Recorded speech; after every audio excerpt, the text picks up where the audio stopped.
What's good, YouTubers and YouTubettes? This is JB Sports, back again with another one. I'm going to talk about the glamour division in the sport of boxing, the heavyweight division. There's an old saying, as goes the heavyweight division, as goes the sport of boxing. Now, we already had a crash and burn scenario involving the two champions in the heavyweight division. Unified heavyweight champion Alexander Usyk and WBC heavyweight champion Tyson the Gypsy King Fury. The negotiations fell apart. Why? Why did all the negotiations fall apart? Because of money. And if it ain't making dollars, it ain't making sense. Tyson Fury wanted a 70-30 deal. Usyk wanted a 50-50 deal. But the problem with that was Fury brings more to the table than Usyk. Fury is an attraction. Usyk is not. Even though Usyk has 3 of the 4 belts, it's called prize fighting at the end of the day. Prime example is when Triple G, who was the universally recognized #1 middleweight, had belts, and Canelo Alvarez was the face of boxing, was the cash cow of the sport, and guess who got the high purse? It was Canelo Alvarez, who was beltless in that first encounter. Now, Fury is not beltless. He is the WBC heavyweight champion, and that is the most prestigious belt in the heavyweight division. It has the most richest history in the sport of boxing, along with the WBA.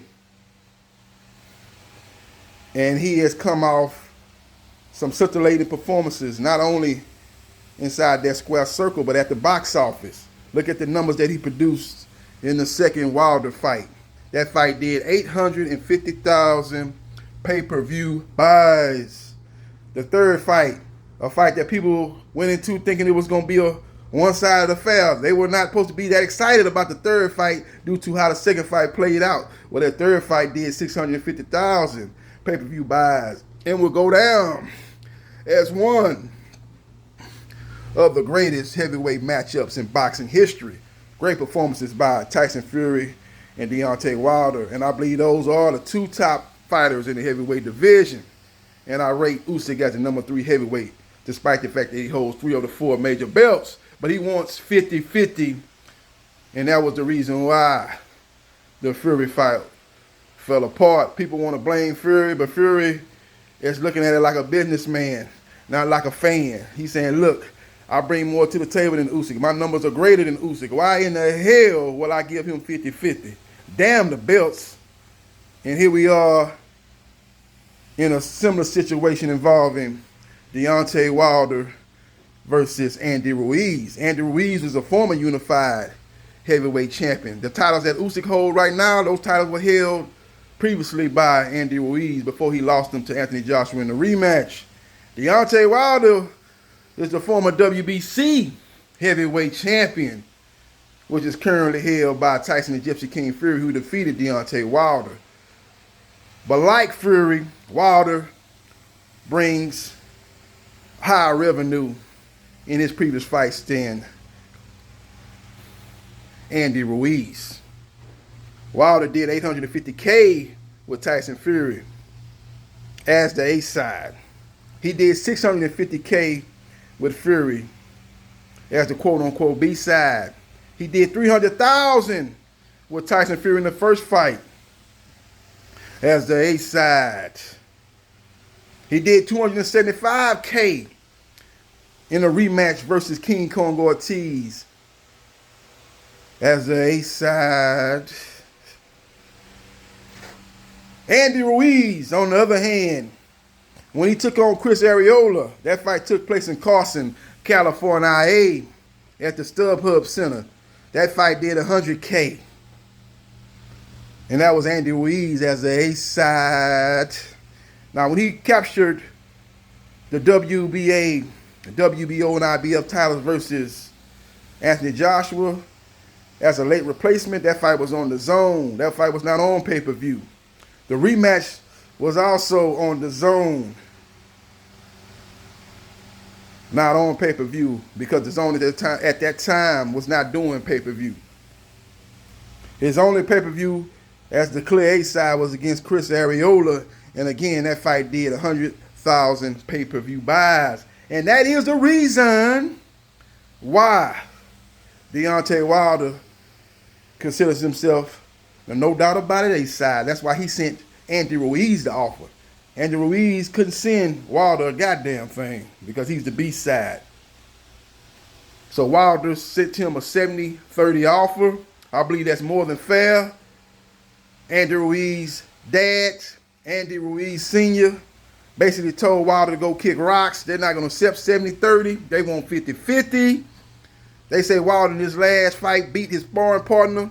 He accused his sparring partner of taking a dive while they was out taking care of business against the boogeyman. Luis King Kong Ortiz in a scintillating 12-round unanimous decision win, dropping King Kong Ortiz twice. So they believe that they should get an even split with Deontay Wilder, even though his best pay-per-view numbers was 100,000 and Wilder's best pay-per-view number was 850,000. So 70-30 is actually a good deal for Andy Ruiz if you're looking at the numbers. You know, based on that, it should be more like 80-20 or 85-15 if you look at 850K compared to 100K. But Wilder is trying to make the fight happen, so he's giving him a little bit more than what he probably deserved, and he's giving him 70-30, but yet and still, Team Ruiz is unhappy. They want 50-50. Now, Wilder can maybe go and get him a little bit more, say, okay, I'm going to give you 65-35. Or even go up to 60-40, and that's my last offer. There's no way in hell Andy Ruiz is getting 50-50 based on the numbers. So all you people out here saying, oh, man, Wilder ducking Ruiz, and Wilder ought to give Ruiz a 50-50 deal. Ruiz is a former unified heavyweight champion. He had more belts than Wilder ever had. Wilder only was a one-belt champion in the heavyweight division. Yeah, that's cool, but again, I just gave you an example of Canelo beltless getting a bigger purse versus the universally recognized number one middleweight at that time, Triple G. And I believe that fight was 55-45. I actually think Canelo Alvarez gave Triple G way too much based on what he did when he fought David Lemieux on pay-per-view as the A side. I believe that fight did 150,000 pay-per-view buys. Canelo was out there doing 1 million with Julio Cesar Chavez Jr. So he basically could have gave him like a 90-10 deal, and that would have been good for Triple G. But he wanted to make the fight happen. He gave in and gave him 45%, while he took home 55%. So the best case scenario, if you are an Andy Ruiz supporter, is 60-40 in my opinion. Wilder could do like Canelo and give him 55-45, but there's no way in hell Andy Ruiz is going to get 50-50 based on the numbers. Now, Wilder can do it out of the kindness of his heart, but the numbers suggest that he shouldn't do it. So we will see what happens, and we will see what transpires. Now, Wilder is number 1 in the WBC. Ruiz is number 2 in the WBC. This fight has supposed to have been took place earlier this year. Wilder was chasing a pipe dream, you know, looking for fights with Ngannou from the UFC, looking for a fight with Anthony Joshua. We've been down that road before. That's a fight he's been chasing for the last 5 years. But Matchroom Boxing, which is led by Eddie Hearn and his dad, a.k.a. Papa Hearn, Barry Hearn, have never been interested in making that fight happen.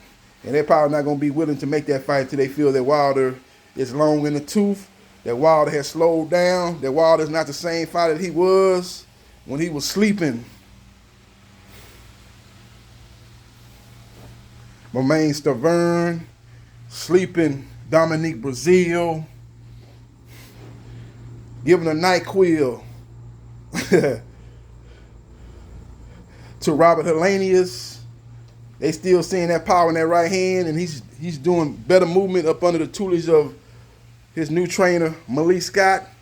They're not going to test the waters right now with a guy that has a chandelier glass jaw in Anthony Joshua, a guy that did not look spectacular in his last performance versus Franklin. Just got a new trainer, Derek James. they probably want to get another fight in or two before they look to challenge the Bronze Bomber. So we will see what happens, and we will see what transpires. But at the end of the day, the earliest that fight is going to happen in December. That's the month that they've been talking about, the Joshua Wilder fight.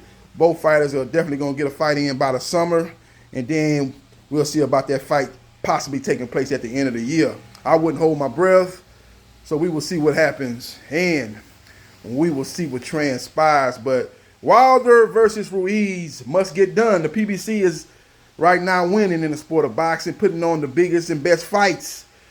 Tank versus Ryan Garcia. They've locked down Errol Spence Jr. versus Terrence Crawford. I'm hearing that David Benavidez versus David Morrell is on the 1 yard line, and that fight will get done for October. We got some other big fights lined up. Tank Davis, who's incarcerated right now, will be coming back at the end of 2023, possibly against Pitbull in a rematch. Pitbull is fighting on the undercard of Errol Spence Jr. versus Terrence Crawford against Orlando Cabrera, who'll be looking to upset the apple cart. But if Pitbull is successful, that will set the stage for Tank Davis versus Pitbull, most likely in December at the end of this year. So we will see what happens, and we will see what transpires. But interesting negotiations going on between two former champions. Will the fight get done, or will this fight have a similar fate that the Tyson Fury versus Alexander Usyk negotiations went, which fell by the wayside due to the fact that they couldn't agree on the splits? Usyk wanted 50-50. Fury, who I believe was within his right, wanted a higher split, 70-30, because he is the biggest draw in the heavyweight division, along with Joshua. He's proven that with the numbers he's done, along with Wilder too, another big draw. There's only 3 draws in the sport of boxing in the heavyweight division. That's Fury, Wilder, and Joshua. Usyk, even though he holds 3 of the 4 belts, is not a draw. Look at the numbers that he produces. He's over there getting ready to fight Daniel Dubois. He's going to fight him over there in Poland. That's a neighboring country to where he's from, the Ukraine, as they're embroiled in a war with the aggressor known as Russia. But even before this war with Russia, you never saw Usyk fighting in his home country of Ukraine, because there's not no money in a fight in Ukraine. Ukraine is not known as a place to put on big fights. Neither is Poland, but you see Poland is trying to get into the business of boxing. They're trying to put on a big event, and that's the fight to be made for Alexander Usyk, August 26th versus Daniel Dubois. So we will see what happens, and we will see what transpires. But Mauricio Sulaiman need to lay down the law. He need to drop the gauntlet and say, look, you guys got a certain amount of time to come to an agreement. If you don't come to an agreement, then the next order of business is the next highest ranked guys will be mandated to fight each other for the #1 mandatory position in the WBC to potentially take on Tyson Fury in his next fight. Now, Tyson Fury don't have a fight lined up. Tyson Fury says it's a big announcement coming up here in the near future. I don't know what he's talking about a big announcement, because Usyk got a fight with Dubois. Joshua got a fight August 12th. It's not going to be with Fury. Possibly could be against White or Herkovic, or maybe they do a Franklin rematch. Ain't no telling. So he's definitely not going to be the next fight for Fury. Deontay Wilder is trying to line up the fight with Andy Ruiz. George Joyce is going to be taking on Zane. That fight's taking place in September, so it's not a big fight. You got Big Baby Anderson. Got a fight coming up this Saturday versus Prince Charles Martin. Big Baby Miller, he's out there, but he seems to be wanting to take on Joshua. I don't think he's trying to see Tyson Fury anytime soon, especially due to the fact that he's been very inactive, and the people that he's fought recently have been a step above a cab driver, ditch digger. You know what I'm saying? He ain't really fought no high caliber opponents in these last couple of fights. So we will see what happens, and We will see what transpires. But interesting developments in the heavyweight division. I believe that Deontay Wilder and Andy Ruiz really have no options if they both want to fight in the summer time in and around August or September. They both face each other. The biggest fight that Deontay Wilder can make is versus Andy Ruiz for the summer. The biggest fight that Andy Ruiz can make is Deontay Wilder for the summer. Both guys have been hella inactive. Both guys need to get inside that square circle sooner rather than later. Hopefully both sides come to an agreement and we get this very exciting, mouth-watering heavyweight matchup involving two former champions. So we will see what happens and we will see what transpires. If I'm Wilder, I would go to Andy Ruiz and say, okay, we're going to give you 65-35. And I will again restate my position as the clear attraction, the clear A side due to the numbers that I've been doing on pay-per-view, my 4 or 5 pay-per-views I've been on, and your long pay-per-view you've been on, the number that you produced. I am, no doubt about it, A side, and I should command a higher purse, and it really should be higher than what I offered you with the 70-30, but I want to make the fight, and I'm going to try to negotiate in well above good faith, and I'm going to give you 65-35, or even go up to 60-40. And if Andy Ruiz insists on 50-50, then you go to Mauricio Sulaiman and explain your position and tell them to give you the next highest ranked available fighter, which is currently held by number 3 in the WBC, Anthony Joshua. Anthony Joshua trying to fight. Then at number 4 is Frank Sanchez. Frank Sanchez is another PBC affiliated fighter, and you make that fight with Frank Sanchez, and I guarantee you Frank Sanchez will take a 70-30 deal. Matter of fact, Frank Sanchez, who ain't done no pay-per-views, I don't think he even been a main event on a card produced by the PBC. He's been on nothing but undercards. He ain't never been no main event fighter. So he will take anything that Deontay Wilder give him. Wilder can give him a 90-10 split, a 95-5 split. He'll take it just for the opportunity to fight one of the biggest names, not only in the heavyweight division, but in the sport of boxing. That's what I would do if I'm Team Wilder. I go 65-35, maybe even up to 60-40. If he don't want to accept that, then I go to the president of the WBC, Mauricio Sulaiman, explain my position and tell him to mandate the next highest ranked opponent, which will be Anthony Joshua. You know they're going to turn that fight down. They're not trying to fight Wilder in the summer. Then you go to the number 4 guy in the WBC, Frank Sanchez, another PBC affiliate fighter. That's an in-house fight, just like the Wilder-Ruiz fight. And unlike Ruiz, Frank Sanchez is going to take whatever you offer, as long as it's reasonable. And it'll definitely be the highest payday of his career. So he ain't going to be in no position to try to hold out for more money. So we will see what happens, and we will see what transpires. Follow me on Facebook, Gerard Briscoe. Like, share, and subscribe to JB Sports, the man, the myth, the legend. And I holla.